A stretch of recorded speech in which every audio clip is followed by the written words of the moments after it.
Hello everybody, welcome to Grouper Moon 2026. My name's Todd Bohannon. I'm an educator with Reef and the Grouper Moon Project, and we are out here on Bloody Bay Wall today, famous dive site on Little Cayman. I'm so excited that all of you are here. I'm going to bring some of you up on the screen just so that you can see all these amazing students that are joining us and participating in this amazing conservation project. Look at everybody. Hi everyone! It's so good to see you all here. I'm so excited that you're here. Awesome. Yay. All right, so I'm going to take you off again, and I'm going to tell you a little bit about what's going on. All right, so like I said, my name's Todd, and I'm an educator on the Grouper Moon Project. And today is our third live stream. And today's live stream is happening live from Bloody Bay Wall on Little Cayman. Dr. Bryce Simmons is going to be wearing this special AGA face mask that allows him to dive and to still talk to you guys while he's underwater. And he's going to be showing you everything that's going on out there. We're going to be looking at all kinds of fish and corals and looking at this beautiful natural resource that you have on Little Cayman. We've been here on Little Cayman. I've been here since Saturday. Sunday, as you know, was the full moon, right? And the NASA have been out there on the aggregation site. We're seeing thousands of them, which is wonderful. And the divers are diving on the aggregation 3 times a day. A handful of divers going out there and counting fish and collecting data and seeing what's going on. Now, the fish have not yet spawned. We expect that that's going to maybe happen tonight, so fingers crossed. But everything is going as planned, except for there's been a little bit of weather. Which you all know. It's been surprisingly windy and chilly out here. But that said, everything is really going wonderfully. And it was so great to see all of you guys join the first 2 live streams. If you were unable to see one of the first live streams, either from Monday or Tuesday, those are all posted on Reef's YouTube page. I will email those to your teachers if you'd like to see them. This live stream also will be uploaded, and you will be able to watch this as you'd like. And please, teachers, feel free to share the YouTube links with parents and family members. They're welcome to watch and see what all the amazing stuff that we're doing out here. And greetings to Snipe Point East End on Little Cayman. It's so great to see you guys. Joanna Clark, it's awesome to see you guys. So right now, it looks like the divers are just about to get in the water. The photographer, the videographer for today, his name is Tom Spark. He's going to be holding the camera. And then the person that you're going to see speaking is Bryce Simmons, Dr. Bryce Simmons, who is one of the primary scientists on the Grouper Moon Project. How are we doing out there, guys? They're getting close. So while we're down there today, we're going to be looking for signs of a healthy coral reef habitat. Yeah? And the things that we want to look for are corals, soft corals like gorgonians and sea fans. We want to see lots of different types of fish. We're hoping that we might see a shark while we're down there. That would be pretty awesome. We may not see too many NASA, and that's because all of the NASA are out at the aggregation right now getting ready to spawn. But we're going to go down and we're going to take a look and see what we can find down there. Maybe we'll find some of the younger NASA that are not quite ready to go out and spawn. I was out snorkeling a couple of days ago, and I found a couple of juvenile NASA grouper that were about that big. So we think maybe about 2 years old, and that's a great sign that we're seeing young NASA here in the shallows. And just as well out on the Brack, I know that we're seeing many more NASA showing up. As you know, this has become one of the most successful conservation stories in the entire Caribbean and really throughout the world's fisheries. I mean, this has been an incredibly successful conservation project, and that's all thanks to everyone that's been working on the project, but also thanks to all of you guys, especially educators that go above and beyond to help get connected to this project, to share all of this with all of your students out there so that then you can share that with your families and friends. And the more people know about what we're doing, the more successful we're going to be at protecting the grouper and helping to support a healthy coral reef ecosystem here in the Cayman Islands. Now, I see Tom is just now getting into the water. It's actually raining here right now. This is the first time we've done a live stream in the rain. No problems, but you know, it's just a little bit different. And I can hear them right now getting in. Let's see if I can switch over to Tom's camera. Is Tom in now? Tom is in, yeah. All right, I'm going to switch over to Tom's camera and we're going to see if we can see what he's looking at underwater. Hold on. There we are. Yep, Tom, I can see you. And now you can see Bryce coming down. First, we got a couple of divers, our safety divers, going in the water. Okay, so it's not just Tom and Bryce that are going to be down there. In order to make this live stream happen, we need some cables to connect the camera and Bryce's audio to us up here on dry land. And so we have some divers that are going to be tending those lines to be sure that they don't land on the reef or do any sort of damage to the environment down there. So you'll see some divers in the background holding some lines, and that's what they're doing really. They're just making sure that we don't get those lines tangled up on anything. Hey Todd. Yes. We had a plastic Ziploc bag with a syringe needle. We're going to do a little experiment with some. Found it. Great, awesome. Found it. Oh. Little fun experimental surprise for everybody. That's a surprise even for me. That's exciting. Keep you guessing, Todd. We keep you guessing. I like it. I like it. This one of my favorite things about this project is it always keeps you on your toes. All right, There's Todd, something new every year. Yes. Sorry to interrupt. I'm going to go ahead and jump in now. Okay. All right. So, guys, now you're going to see Bryce jump in the water. There he is. All right.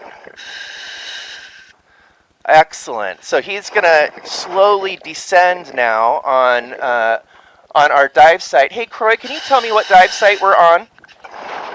Croy, can you tell me what dive site we're on? Okay, so we are on Mike's Mount, a dive site on Bloody Bay Wall, and there you can see Bryce Simmons slowly descending from the boat. We're on the DOE's Seakeeper, and he is coming down. You can see that hand. That hand is Tom Spark, who's just making the color correction that needs to happen for the camera, so it looks great. How are you doing, Bryce? Doing super good. How's everybody doing back in the classrooms? Well, actually, I'm going to unmute the classrooms for a minute because I want them to say hi to you. Awesome. Oh, I cannot unmute. But teachers, if you want to unmute your cameras for a minute and let your teacher or let your students say hi. Hey, Cayman Prep. Hey, Edna Moyle. Why don't you guys say hi to Bryce? Awesome. Everyone's waving at you, Bryce. Hi, everybody. So great to be here with you guys again. We have had, as you all know, a lot of interesting weather this week, right? Crazy cold, lots of wind. That's right. Yeah, we actually missed a couple of days of diving because sometimes it gets a little rough out there and it gets to the point where we can't actually go out and do our work safely. And of course, like anything, it's important to be safe and make a call. And so our captains at the Department of Environment, they've been doing this for years. You know, when they say it's too rough for us to get out there, it's too rough. Right, right. Hey, I wanted to show you guys something. Just started this dive, right? Yeah. So it looks like you're coming up on a reef there. Yeah, exactly. We're on Bloody Bay Wall right now.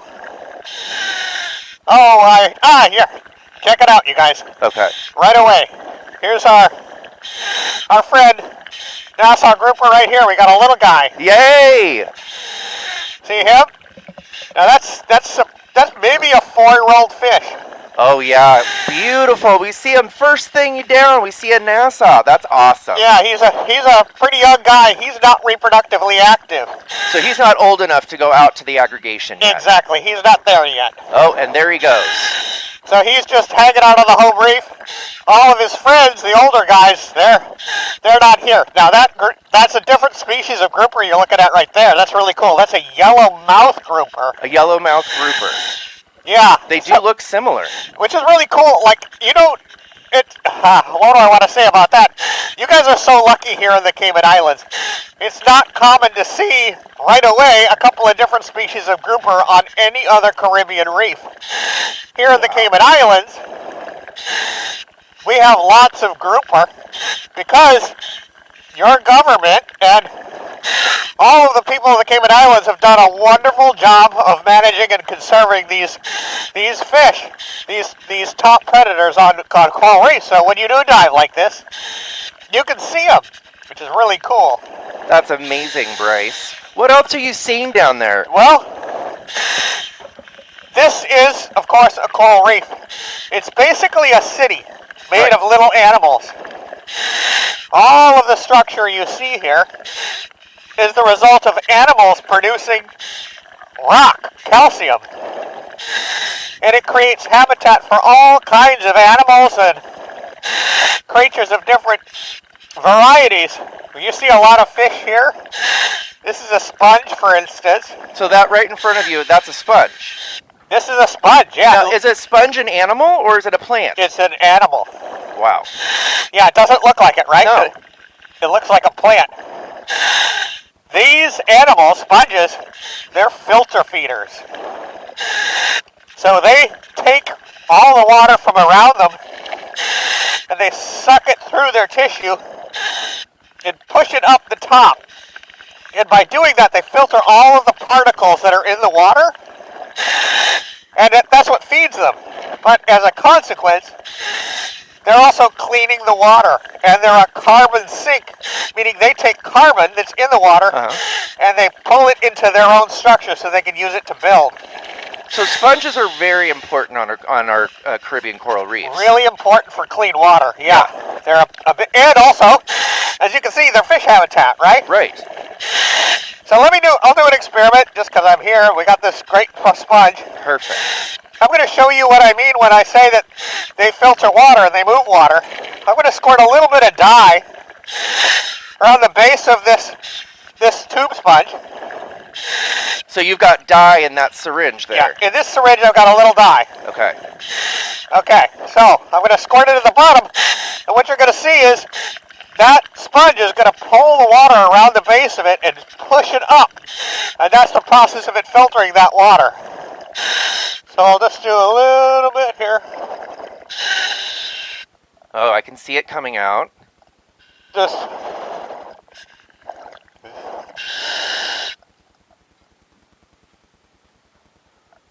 it's, if you watch now, it should be the case. All right, so you've put the dye now around the base of the sponge. Yeah, and what should happen is you should start to see this dye come out the top of the sponge as it starts to filter that water around it.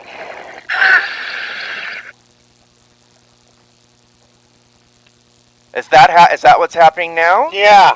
Wow. See? Oh, you can see it right there. It's coming out the top. Can you guys see that in your classrooms? So it's almost like chimney smoke, right? Right.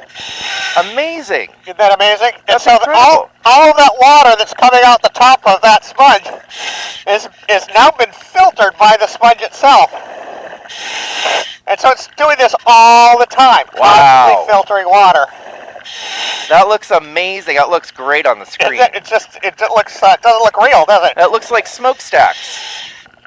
Yeah, so as that sponge is filtering that water, it's cleaning it, and it's also taking all the little particles and animals that are in the water and bringing it into its body so it can use it for energy. So Bryce, what's the sponge taking out of the water? it's taking out particulate organic matter. That's a fun term. Uh-huh. And that's just bits of detritus and little, like, poop, Okay. snot, lots of other things that all the other animals are producing. And it eats that? Yeah, and it'll turn that into its own, use it for energy.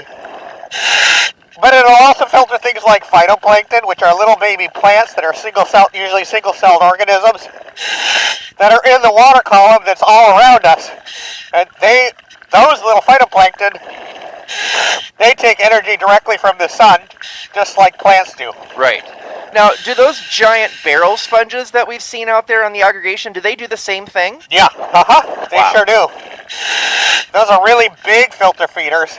And the reason you see them out of places like the aggregation, there's a lot of water movement that happens out there right at the very edge of the shelf. Right. And it pushes all that oceanic water, all of that production, up onto the shelf. And as it gets there, those big sponges are there to bring in that water and filter it and get out all of those good nutrients. That's amazing. So, Bryce, what other signs of a healthy reef are we seeing out there? Lots of different fish of all different kinds at different levels in the ecosystem. You got everything from plankton flickers like this colorful little fish here, which is called a sergeant major. Oh, we see them. So a sergeant major, and what do they eat? Sergeant major eats plankton, so Okay. just kind of like the sponge, they're very good at picking the little organisms out of the water column as they come from the deep ocean and outer ocean. They wash up onto the reef.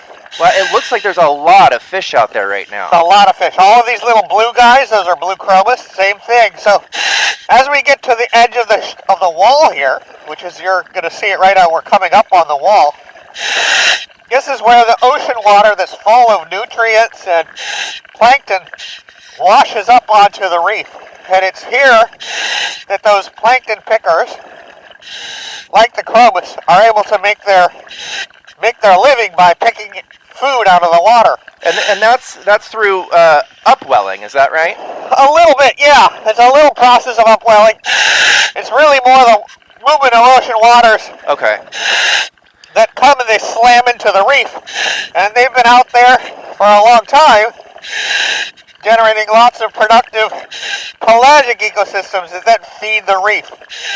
The reef makes use of all of that, but that's not the only energy source of the reef. Okay. You guys see coral, right? Right. So we talked a lot about sponges, but let's point at a coral here. Here's a couple of different kinds of coral. That's a coral right there. Another plating coral right there. All of this structure has been produced by coral, this whole reef structure. And corals are also animals, right? They are, but here is the catch.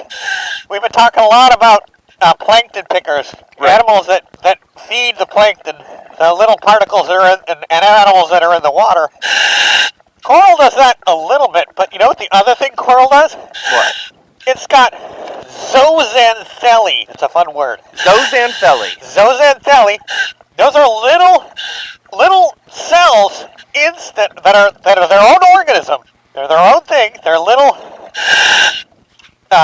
Is it an algae? Yeah, it's a little algae that lives inside the coral, and it produces energy from sunlight, just like plants do. Oh, Tom, that's a great shot of the coral. That looks wonderful. Yeah, and those zooxanthellae make energy that the coral animals can use. Is it true that the zooxanthellae give the corals their color? Yeah, exactly. And that's why some corals, even of the same species, are different. Now, what you're looking at in that coral, that's not just one animal, that's many, many animals that are all clones of each other. They're clones. They're exact replications of each other. Yeah, and that's how corals grow. Wow. They split off, they make a polyp, and they make another individual that's just like the one that was there before, and they do that over and over again. And each one of those little animals, those clones, creates its own little home. It's called a polyp. And you can see all of those different polyps make up one coral. Now, what is this right in front of you that looks like it's kind of waving in the water a little? That looks softer. That's not. Is that a gorgonian here? Yeah, that's a soft coral. Okay. Same thing. They filter the water, but they also have the ability to take in zooxanthellae. It'd be like zooxanthellae are kind of like if you had your own personal power plant inside of you. Wow. And that's what these corals have. These soft corals as well as hard corals. And all of them are filter feeders. Yeah, they're all filter feeders. The exception is with these corals, is like sponges don't have that little power plant in the zooxanthellae like coral do. Okay. And that's what makes coral reefs pretty special, because otherwise, in lots of coral reef ecosystems, there's not a huge amount of energy in the pelagic food web to feed all of this structure. When you say pelagic, Bryce, what do you mean? Yeah, I mean like open ocean. Okay. Like, okay. so if we go way offshore. Yeah. In a place like here. Look at that, guys. There's the deep blue. Yeah, look at that. And you see those plankton pickers out there, right? I mean, are those all, they look like the blue chromis. No, they do, but they're actually Creole wrasse. Okay. They're a wrasse. Creole wrasse. Yeah, tons of them, huh? It looks like there's hundreds out there. Yeah, there's a lot of them. All right, let's maybe move along the wall a little bit, see what else we can see. Bryce, when you say there's a wall out there, what do you mean? Like, did we build a wall, or? No, we didn't build this wall. Okay. Wouldn't that be funny? Yeah. Yeah, no, this structure exists here through geological processes of basically seamounts pushing up from the bottom of the ocean towards the surface. And then when it gets close enough to the surface, it gets close enough to the light, and that's when coral can start to grow, because remember, coral gets some of its energy from its internal power plants in the form of zooxanthellae. Right. That photosynthesize. They turn energy from the sun into energy the animal can use. Just like plants do. Like plants do. And so once that seamount gets pushed close enough to the surface, well, now all these animals can start to grow on it. Yeah. And what we're seeing here is both those things. Seamount pushes up, and then all kinds of animals start to build this city, this structure that is home to lots and lots of creatures. You know, coral reefs only make up about 1% of the ocean. 1%. But about 25% of the diversity of the ocean lives on coral reefs. Wow. So they're super important. Really, really important, yeah. Now, Bryce, can you go down to the bottom of that wall? No. We can only go so deep. Okay. How deep does that wall go? It goes down over 1,000 feet. Yeah, so wow. it doesn't stop. And we as divers, we can only go to maybe 100, a little more than 100 feet safely. Right. Unless we've got specialized equipment. And even if we have specialized equipment, 1,000 feet is too deep.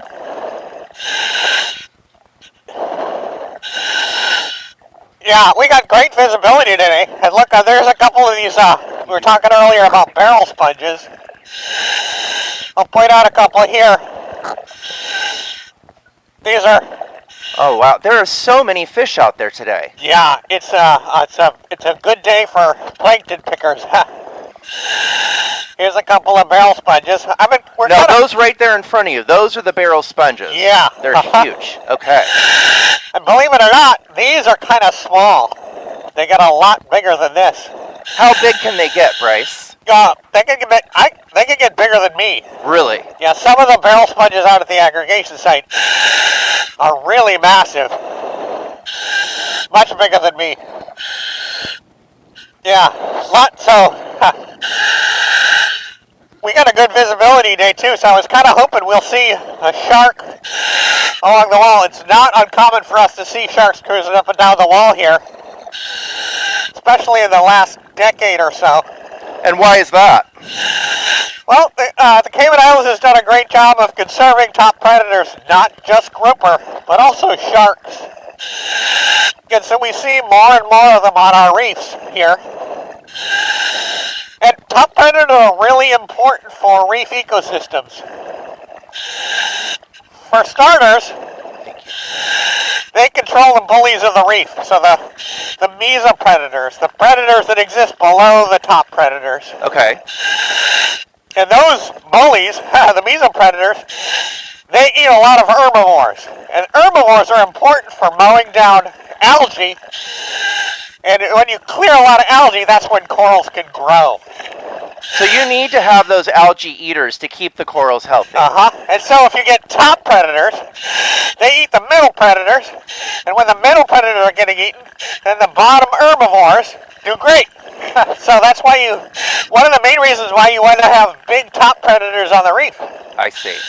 And really what Bryce is describing is like he said at the beginning of this dive, a coral reef is really like a city. And all of the parts, all the living parts are important and have to be there to keep it healthy. Exactly. And the thing is, the top of that food web, it's a pyramid, right? Right. There's a ton of things at the bottom. There's less as you move up and less, and then there's the top of the pyramid. Those are the big predators. And where do the Nassau live on that pyramid? Right towards the top. They do, okay. Not at the very top, But because they got to worry about sharks. Sure. But they're towards the top, so they're pretty important. And have you guys been seeing sharks out on the aggregation? Oh yeah, we see them all the time, almost every dive. Really? Yeah, sharks. It's a great. If you're a shark, great place to get a meal, because there's thousands and thousands of grouper out there. That's right. So it's a really good opportunity if you're a shark. And we've seen sharks attack grouper and eat them out there pretty regularly. And after nights of peak spotting, it'll usually be the case that during the day you'll see all kinds of Nassau grouper that have bite marks on them. So, yeah, it's a dangerous place if you're a Nassau grouper out there. Now, Bryce, I know, we see a lot of these fish that are swimming around in the water column behind you, but I know there's lots of tiny little fish that are living on the corals themselves. Do you think that Tom might be able to get a close-up and see, like, some of the blennies or the gobies that are down there? Yeah, let's see. How about we look at these guys right here, fairy basslets. These are beautiful little animals. See if Todd can get closer to them. They got shy. That is a predator. Okay, so the yellow and blue, is that one? Yeah. Yeah, in the aquarium trail, they're called Royal Garama. But they're fairy basslets. They only live in the Central Caribbean, and they tend to be found in places like this, like near walls. But they're little predators. They're a sea bass. Really? Yeah, and they'll eat like worms and little small shrimps. So they don't look scary at all. But if you're a little shrimp, they're terrifying. Yeah, watch out. There's also. I'm looking around and I'm not finding them, but we'll see them. There's tons of little gobies, and they play an important role on the reef. Oh, we see there. I can see lots of little fish right there over that little patch of coral. Those are called masked glass gobies.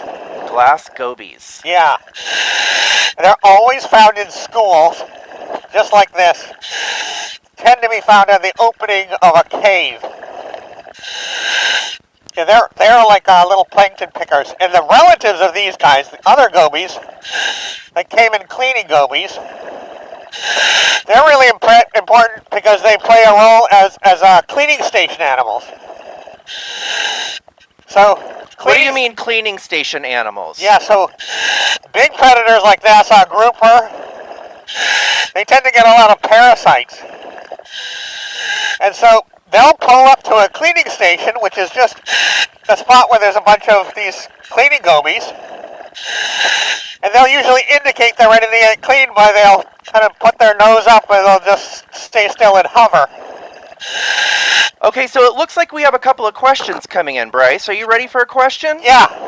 Okay, so one of the questions is, have you seen any coral bleaching? Coral bleaching. We have seen it around the island. We've also seen some evidence of stony coral tissue loss disease, which is a a new threat facing coral reefs. For a long time, little caiman didn't have much, but in the last 6 months, it's showed up even here. Okay. And so we've seen it. It's not so much over here on Bloody Bay. Okay. But I'm afraid it's only a matter of time until it really starts to take hold here too. It is just one of the many diseases that's causing coral bleaching and coral loss. Okay, I see. We have another question. Do you believe increasing shark populations due to conservation will affect tourism in the future? I do. But it depends on what you mean by effect. I don't think most tourists, especially dive tourists, I don't think that they're generally scared of sharks. I think they want to see sharks. Right. And so I think it'll affect people's willingness to pay to come if they know they're going to get to see sharks. Sure. So I think actually it's going to affect them, yeah, but it's going to make it more exciting for people to come and scuba dive because they get to see sharks. I see. The sharks that we have here, mostly, are Caribbean reef sharks. And they really are not a threat to humans. They're fun to see. Yeah, they're beautiful. Now, we have another question from CIS, Cayman International School, and their question is, how many grouper have you counted this year? I think we've seen about 3,000 to 4,000. I think there's quite a bit more out there. They've just been really spread out, so it's been hard for us to get an accurate count. That's why we do things like that facial marker capture. That helps us to get a good population estimate. When a population gets as big as the one is here, with maybe 8, 9, 10,000 fish, Yeah. it's hard for us to count that many underwater and see them all. Sure. And so we rely on other tools like facial marker capture. All right, we have another question from Cayman Prep. The question is, does fishing impact the reef? It does in a couple of ways. There can be direct impacts through things like anchoring, maybe even ship groundings. Uh-huh. And then also if you take those top predators off of a reef like we talked about, it can affect everything else below them in terms of the ecosystem. Sure. Now that said, is all fishing bad? Not at all. No. In fact, we need fishing. We need to catch fish from the ocean because it's part of our culture, the Cayman Islands culture, but it's also the humanity. Humans rely on fish for food. Right. So we have to do it sustainably. We have to do it the right way. Right. We are part of the environment, aren't we? Well, 100%. We're part of it. We're not above it. We're in it. Exactly. Another question we have is, are there any other species of fish other than grouper that that's had a concerning fall in their population? I'm sorry, I missed that question. That have what? Has there been any other fish populations in the Caribbean whose population has declined? Yeah. There's several species just of grouper that have declined. We've got Nassau grouper, also Goliath grouper. Those are the huge ones. They're Right, really, they can really be big. as big as a car. Yeah, they can get really big. They've declined quite a bit. We've got some species of fish that people don't know a lot about or think too much about, like Caribbean hamlets. They're only found in the Caribbean. They're not anywhere else in the ocean. And we've seen quite a bit of decline in those populations.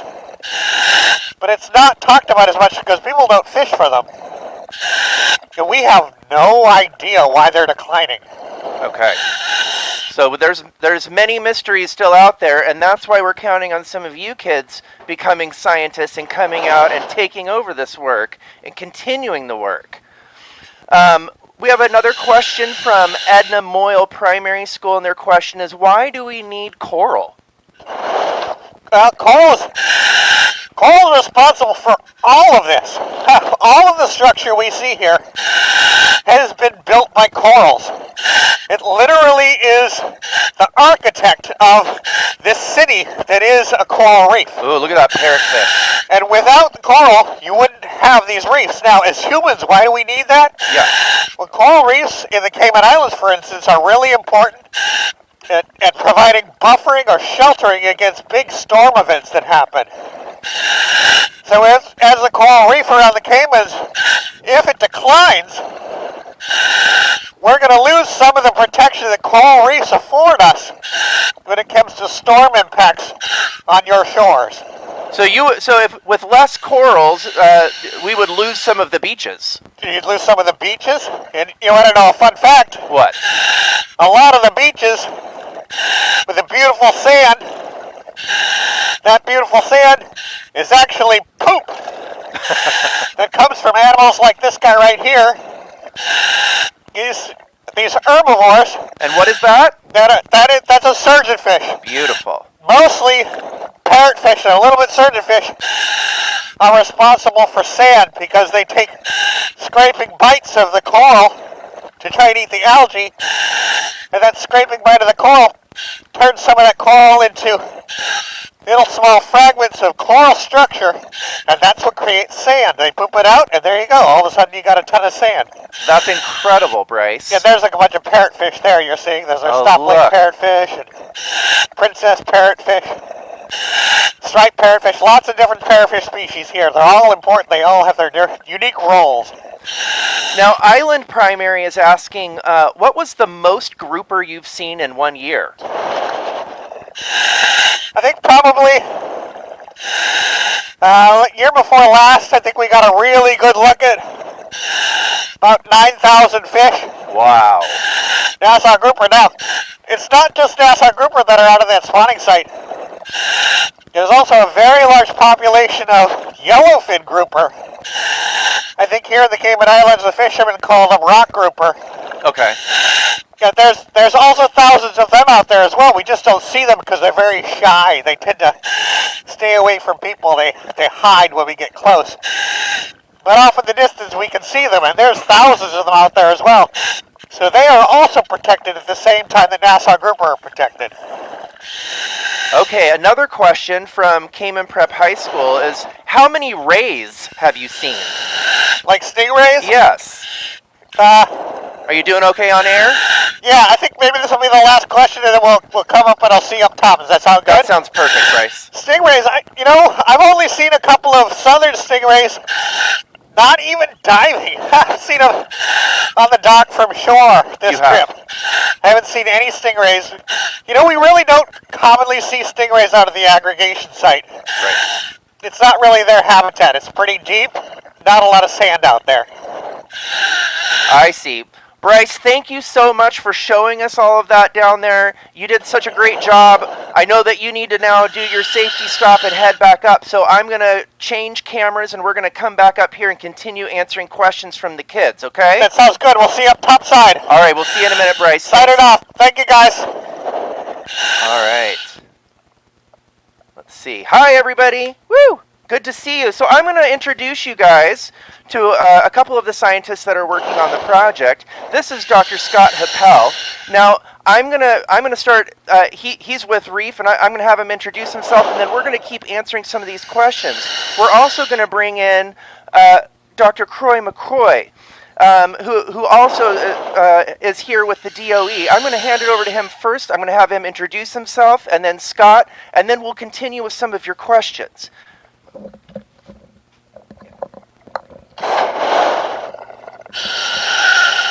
everyone who you are and what your role Hi, is. everyone. Can you hear me? Yep, it looks like it can hear you. Because I can't hear. Okay. Audio. Okay, go ahead.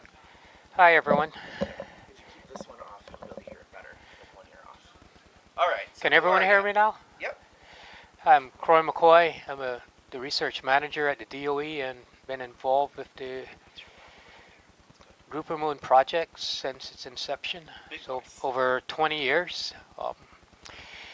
And originally from BRAC, Spot Bay Primary. I'll pick you up. That's where I went to school. And and we've got Spot Bay on here today. Yeah.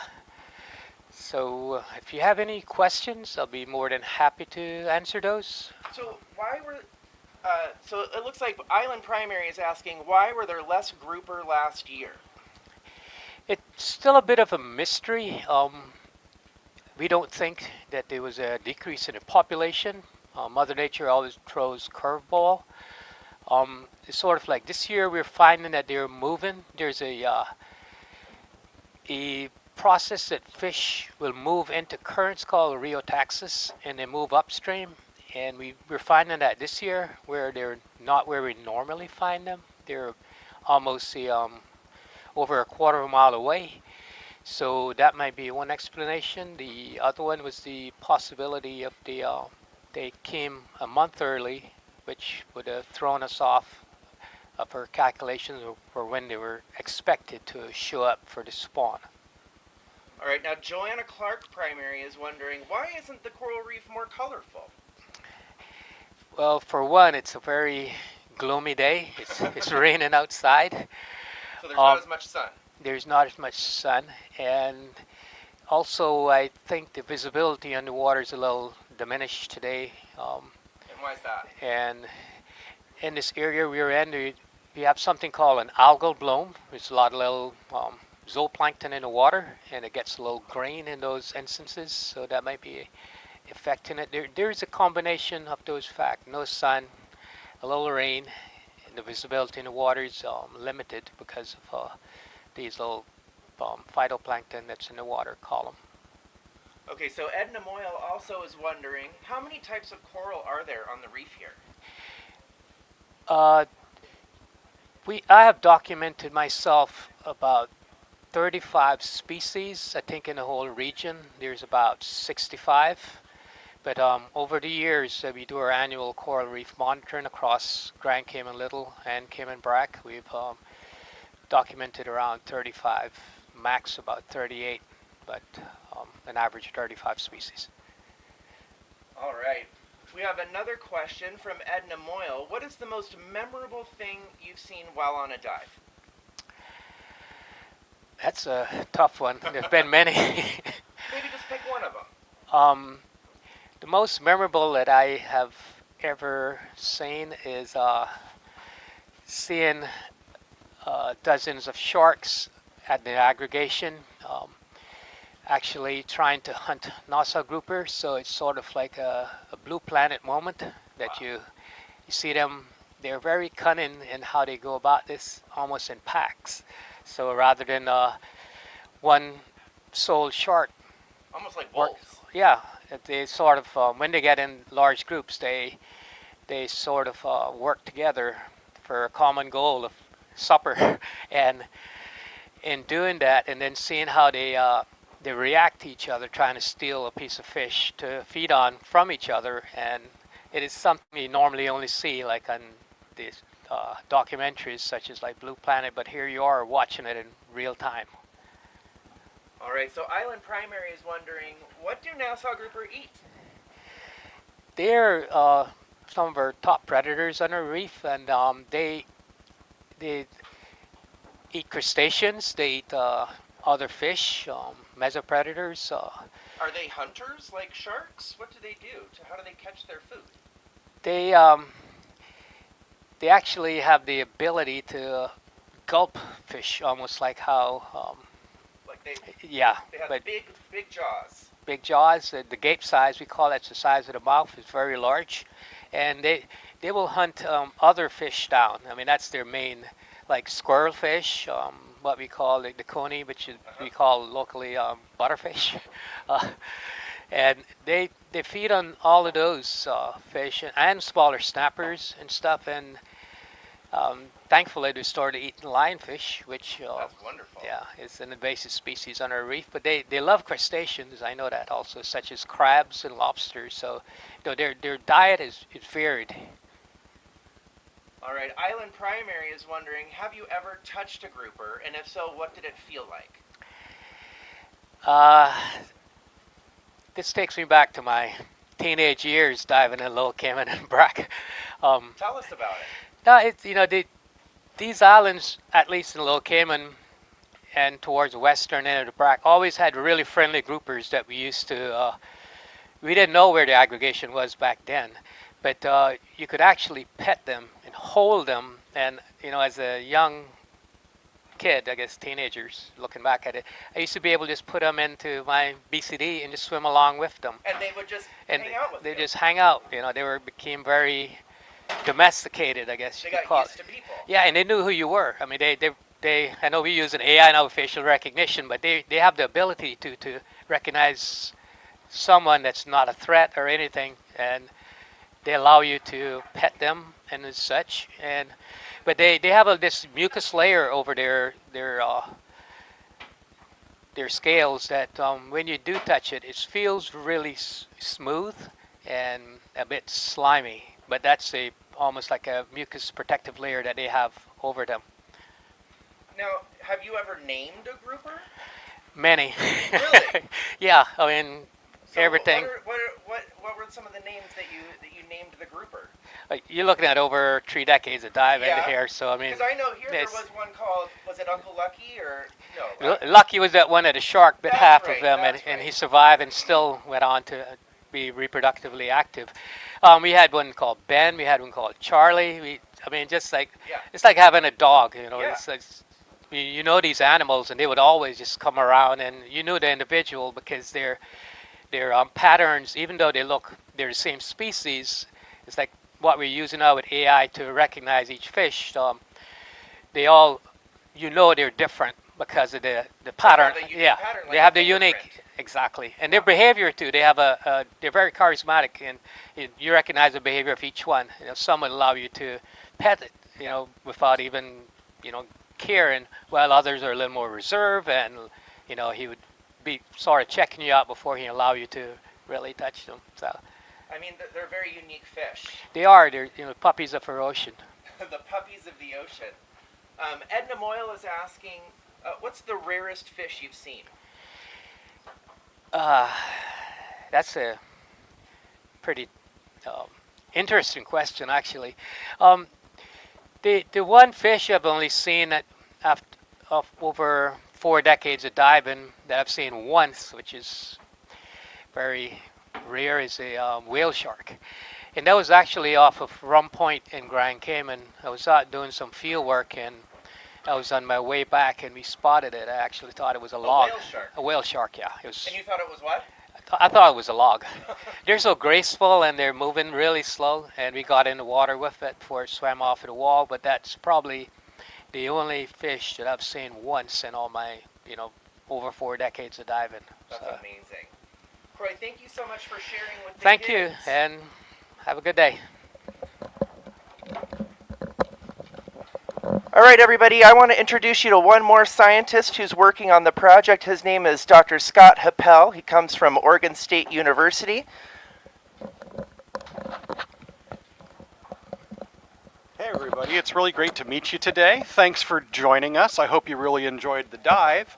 And What is your role on this project? What do you so I am one of the scientists, as Todd mentioned, and so he also said that I'm from Oregon State University, a long way from here.